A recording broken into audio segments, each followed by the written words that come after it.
सोचिए, एक देश अपने दुश्मन देश पर मिसाइल छोड़े, लेकिन धरती में हलचल की वजह से वो मिसाइल भटक कर किसी और देश पर गिर जाए तो क्या हो?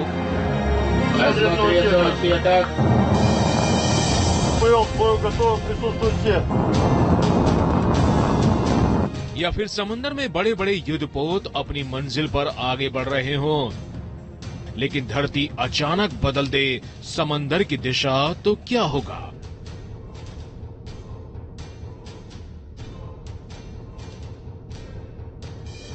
और अगर आसमान में उड़ते प्रवासी पक्षी अचानक धरती की वजह से मरकर बारिश की तरह गिरने लगें तो क्या हो? धरती की कुछ ऐसी ही हलचल पूरी दुनिया को डरा रही है। आज के देश में, आज के टाइम पे हम सबको अगर ऐसा इम्पैक्ट हो रहा है तो बहुत ज्यादा चिंता की बात है। पर एक बात की जो चिंता जो रिसर्चर्स बता रहे हैं वो ऐसा है कि ऐसा भी हो सकता है कि इतना जबरदस्त चेंज आए कि आपका नॉर्दर्न पोल जो है वो सदर्न पोल बन जाए। क्या धरती पर सब कुछ उल्टा पुल्टा होने जा रहा है? क्या पृथ्वी की हलचल से धरती पर मौसम का चक्र खत्म होने जा रहा है? और क्या पृथ्वी इंसानों से सबसे बड़ा सुरक्षा कवच छीनने जा रही है? दुनिया को डराने वाले इन सारे सवालों के जवाब आपको देंगे, लेकिन सबसे पहले ये तस्वीर देखिए। सबसे आधुनिक टेलीस्कोप से वैज्ञानिकों ने सूरज के बेहद पास से ये तस्वीर बनाई है।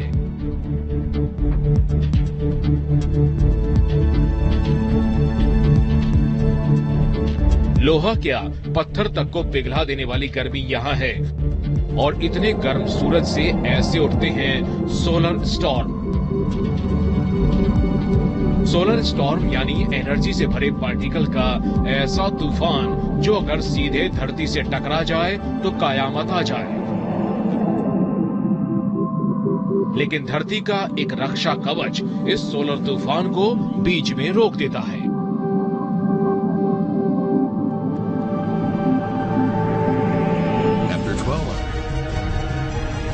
अंतरिक्ष से आई बर्बादी की बारिश को रोकने वाले धरती के इस कवच को वैज्ञानिक अर्थ मैग्नेटिक फील्ड कहते हैं। हिंदी में मतलब चुंबकीय क्षेत्र।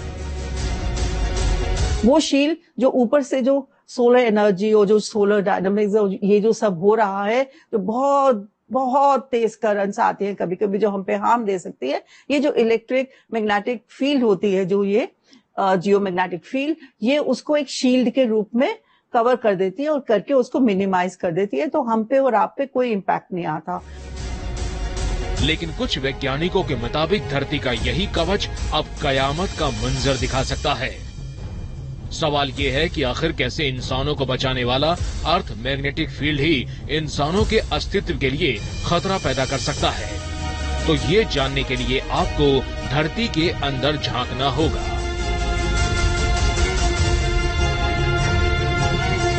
हमारी पृथ्वी को अगर सेब की तरह चाकू से काटा जाए तो उसके अंदर कई परतें दिखती हैं। सबसे अंदर है इनर कोर, यहाँ सिर्फ पिघला लोहा है। पृथ्वी का जो कोर है वो किस चीज का बना हुआ है? तो वो है आयरन और निकल का बना हुआ है। अब इस पूरे प्रक्रिया को देखिए कि प्रक्रिया कैसे कैसे काम करती है इस स्थान पर।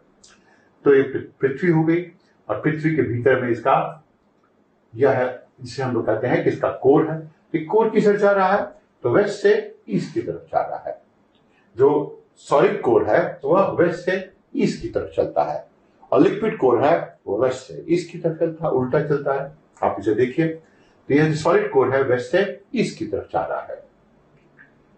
ठीक, अच्छा, इससे कॉम्पेंसेट करने के लिए जो बाहरी कोर है वह ईस्ट से वेस्ट की तरफ में चलता है।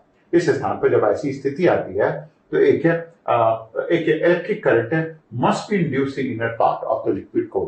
तो लिक्विड कोर में एक इलेक्ट्रिक करंट इंड्यूस हो गया इस स्थान पर। जब ऐसी स्थिति आती है कि लिक्विड हो गया, तो अब यहां पर फ्लेमिंग का राइट हैंड रूल अप्लाई होगा। जब ये राइट हैंड रूल अप्लाई होगा इस स्थान पर, तो अब क्या होगा कि मैग्नेटिक फील्ड का इंड्यूसमेंट हो जाएगा। धरती अपनी एक्सिस यानी धुरी पर घूम रही है।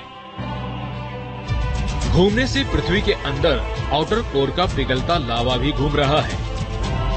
गर्मी और ये सब कुल मिलाकर बिजली का एक करंट पैदा होता है और उसी से बनता है धरती का इलेक्ट्रोमैग्नेटिक फील्ड। जैसे एक बार मैग्नेट के दो पोल होते हैं, उसी तरह पृथ्वी के चुंबकीय क्षेत्र के भी दो पोल हैं, नॉर्थ और साउथ पोल।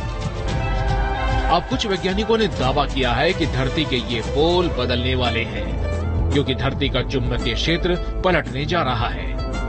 यानी जहां साउथ पोल है वहां नॉर्थ हो जाएगा और जहां नॉर्थ है वहां साउथ पोल आ जाएगा। यानी सब कुछ उल्टा पुल्टा। इसे वैज्ञानिक जियोमैग्नेटिक रिवर्सल कहते हैं। इमेजिन रोबोटिक्स पे हमारे ऑपरेशन हो रहे हैं, जीपीएस सिस्टम से तो हम गाड़ियां चलाते हैं, आपकी शिप्स चल रही हैं, आपका इतना नेविगेशन सिस्टम चल रहा है। अगर इमेजिन करिए कि एक ऐसा फ्लिप हो कि नॉर्दर्न पोल सदर्न पोल बन जाए, उस केस में क्या होगा? सब कंफ्यूजन हो जाएगी। सब कहां पे जाए, कौन जाए, माइग्रेटरी बर्ड्स कैसे जाएं, आपके एरोप्लेन्स कैसे जाएं, आपकी शिप्स कैसे नेविगेट करें। सो दैट कंफ्यूजन वाली जो स्टेज है ना, थोड़ा सा चिंता का विषय जरूर है। वैज्ञानिकों के मुताबिक पृथ्वी पर हर 3 लाख साल बाद एक बार धरती का चुंबकीय क्षेत्र अपनी दिशा बदलता है।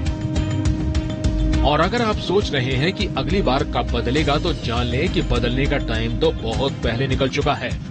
करीब 80,000 साल गुजर गए हैं। तो क्या धरती का मैग्नेटिक फील्ड कभी भी बदल सकता है, या फिर धरती के चुंबकीय क्षेत्र का बदलना पहले से ही शुरू हो चुका है?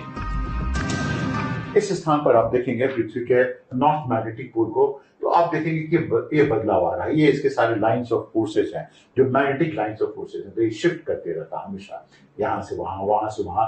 इसमें हमेशा बदलाव आते रहा। अब यह किसी और दिशा में जा रहा है। अब आप इस बात को मानेंगे कि सबसे पहले ये जो पोल हुआ करता था, मैग्नेटिक पोल है, वह कहां हुआ करता था? तो वह हुआ करता था कनाडा में।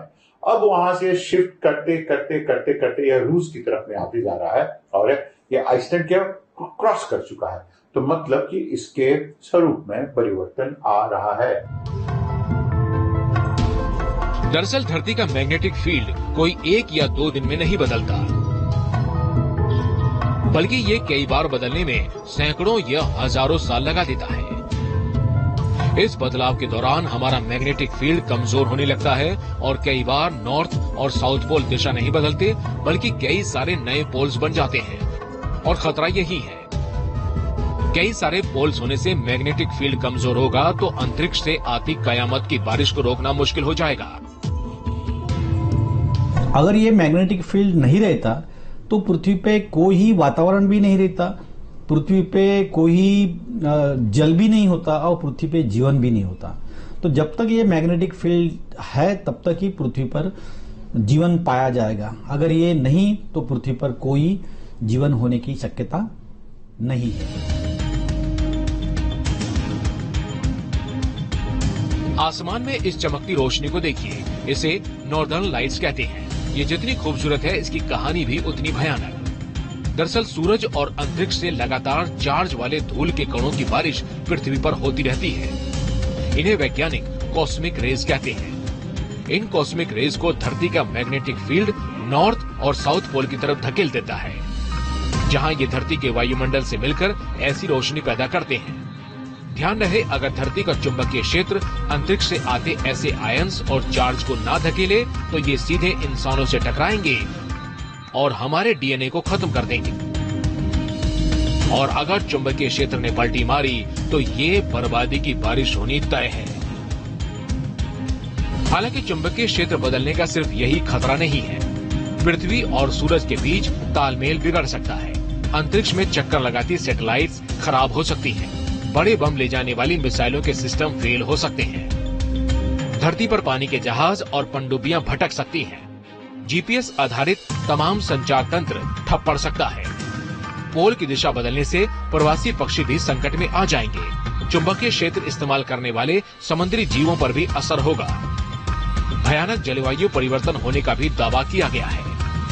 इसमें दो परिवर्तन आएंगे, ये एलोंगेट होगा, कि यह इसका इंड्यूसमेंट हो जाएगा, वो बिल्कुल अलग हो जाएगा, यह इसका डायरेक्शन चेंज हो रहा है। देखिए डायरेक्शन चेंज हो रहा है, इस स्थान पर डायरेक्शन चेंज होगा तो इसमें पृथ्वी के चुंबक में परिवर्तन आएगा। पर कायोटिक एटमॉस्फेयर वहां होगा कि जब बीच में जब ये मूवमेंट हो रही है, तो आपका क्या हो रहा है? आपका ये हो रहा है कि बहुत सारे पोल्स बन रहे हैं। बहुत सारे पोल्स बनने से बहुत सारा कायोटिक, बहुत सारी कंफ्यूजन हो जाएगी। और आपको कंफ्यूजन अगर थोड़े टाइम के लिए हो तब भी चलो टेम्परेरी है, कोई बात नहीं, पर ये अगर हुई तो हजारों साल तक रहेगी। वो एक जरूर चिंता का विषय है। इस सवाल का जवाब नासा भी तलाश रहा है। दरअसल जब मैग्नेटिक फील्ड के पोल्स की अदला बदली होती है तो चुंबकीय फील्ड कई जगह से कम हो जाता है। ऐसा ही कुछ साउथ अमेरिका और साउथ अफ्रीका के बीच हो रहा है। वैज्ञानिकों ने इस घटना को साउथ अटलांटिक एनोमली नाम दिया है। हैरानी यह है कि साउथ अटलांटिक एनोमली में बिना चुंबकीय क्षेत्र वाला इलाका समय के साथ बढ़ रहा है। इसके अलावा भी और कई संकेत हैं जो ये आशंका पैदा कर रहे हैं कि मैग्नेटिक फील्ड का बदलना शुरू हो चुका है। जैसे पिछले 200 सालों में अर्थ मैग्नेटिक फील्ड 9% तक कमजोर हुआ है। पूरी दुनिया में जलवायु परिवर्तन भी दिखने लगा है। ध्रुवीय इलाकों के अलावा धरती के कुछ और इलाकों में अंतरिक्ष से आते आयंस की हलचल बढ़ गई है। और अगर ये सभी संकेत उसी ओर इशारा कर रहे हैं जिसकी होने की वैज्ञानिकों को आशंका है, तो धरती पर मुश्किल हालात पैदा हो सकते हैं। धरती के इस बदलाव को रोकना इंसानों के बस की बात नहीं है। इसे रोका तो नहीं जा सकता, लेकिन इससे बचने का प्लान बनाने की सख्त जरूरत है ताकि नुकसान कम से कम हो और धरती पर हालात खराब होने की स्थिति न बन पाए।